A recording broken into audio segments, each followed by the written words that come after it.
Hi, my name is Marissa and I'm one of the operators of PreschoolLearningOnline.com and ActivitySchoolBus.com.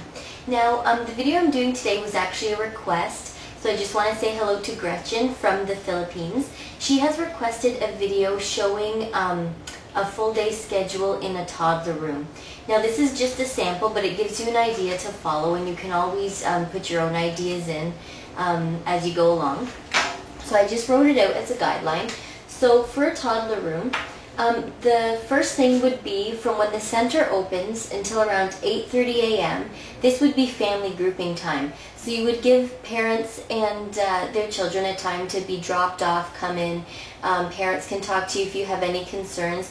And usually the children are free to go in the library center or play on the carpet at this time, because it gives the parents and teachers time to interact and go over things that need to be done, if there's any medication that needs to be administered and things like that. Now from 8:30 to 9 a.m. You would usually do snack time starting at 8:30, and then once snack is over, you just get the children washed up just with a washcloth, wipe their hands and face, clean up the snack, and then that's when you usually do a diaper routine, just to make sure that they have a fresh, clean diaper on, or to make sure that the diaper they do have on isn't too dirty or too wet. So then, from 9 to 10 a.m., you could do your outdoor gross motor time. This would be outdoor play. And you want to have lots of bikes, push toys, things like that, so the toddlers can get a lot of their energy out. So you do that for an hour, and then from 10 a.m. to 11 a.m., that's when you would come inside and you would have circle time. So this is when you can incorporate your songs and poems and rhymes, any little activities that you'd like to do as a group. And that usually takes maybe about 5-10 minutes for the toddler room, because toddlers don't have a very long attention span. But if you are doing a activity that really interests them, your circle may last 15 to 20 minutes. It all depends, because everybody's different. And so then also when you're done your circle, you'd want to do your programming in this hour.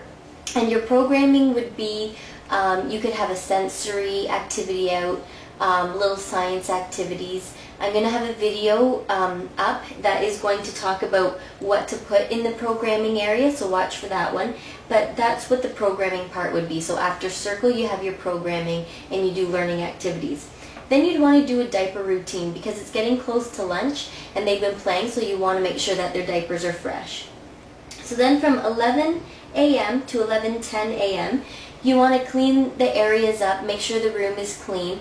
You can sit the children at the table, put their bibs on, and give them books to read.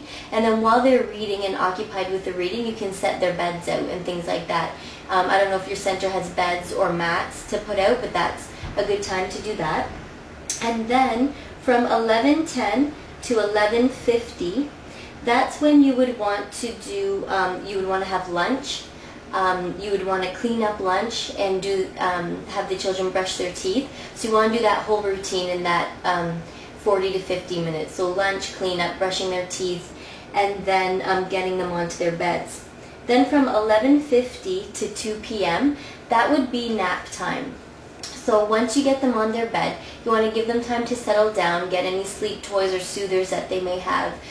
You want to put on some sleep time music, some nice soothing music, whether it's classical or nature sounds, and rub their backs and get them to sleep. Now, depending on where you live, ministry says that the children need to at least lay down for an hour, but if they don't fall asleep in that first hour, then it's good to get them up and just give them quiet books and puzzles. And then, of course, if they're sleeping, they get a 2-hour sleep period. So that would be from 11:50 p.m. or a.m. to 2 p.m.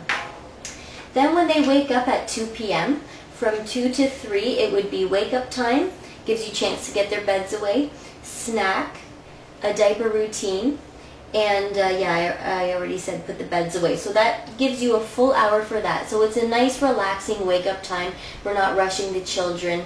They're not going to be, cranky when they wake up. And then from 3 to 4 p.m., you want to have free play, and this gives the children a time to just kind of play freely because you've been pretty structured all morning with routine. So this gives them a full hour just to play with whatever they want to play. You can have fun kid songs on in the background because that really adds a lot of enjoyment to the room and puts the children in a really good mood. So that's from 3 to 4 is your free play. And then 4 to 5 p.m., you want to try and get outside for at least another hour. 2 hours of outdoor play is really good for children. So from 4 to 5 p.m. is a good time to put that in because especially if it's summer, the sun's not beating down on them. It's not the hottest part of the day. And then from 5 p.m. until close is family grouping time again and diaper check. Now it is a good idea to check their diapers throughout the afternoon, but around this time they've had it on for a couple hours, so you want to make sure they're going home nice and fresh and clean. And then, like I said, family grouping time, so this is when parents are going to be most likely picking up and asking about their day and things like that. So that's about it for the routine. If you have any questions, email me again at preschoollearningonline@yahoo.ca or just leave a message here on YouTube. And just a reminder that it is a daycare, it's not a boot camp. So you just want to be flexible and you want to enjoy the day, and everyone will be in a better mood.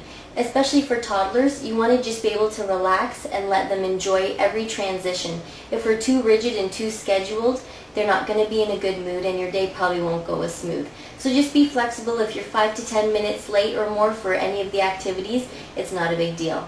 So I hope this helped you out, and enjoy the rest of the videos. Thanks. Bye.